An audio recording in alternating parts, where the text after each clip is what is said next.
In the December quarter of the current fiscal year, 2021-22, India's gross domestic product (GDP) rose by 5.4%, down from 8.4% in the September quarter.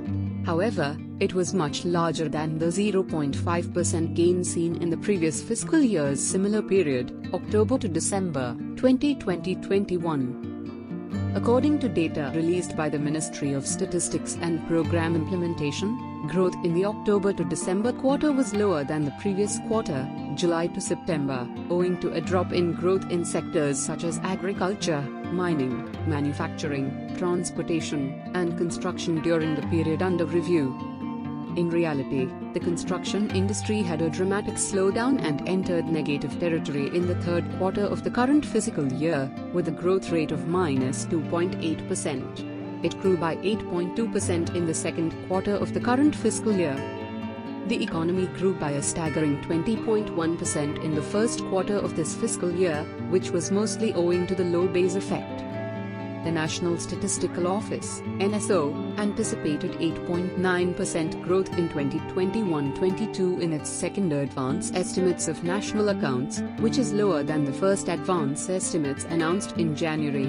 NSO had forecasted a 9.2% growth rate for 2021-22, compared to a 6.6% decrease in 2020-21.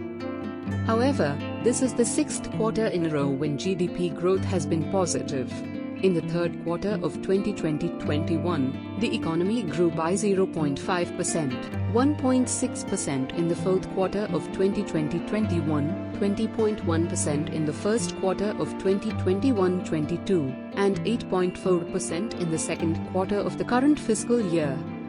The nation was under total lockdown owing to the breakout of the coronavirus pandemic, and all economic operations had come to a standstill in the first two quarters of 2020-21, with growth of -24.4% and -7.4%, respectively.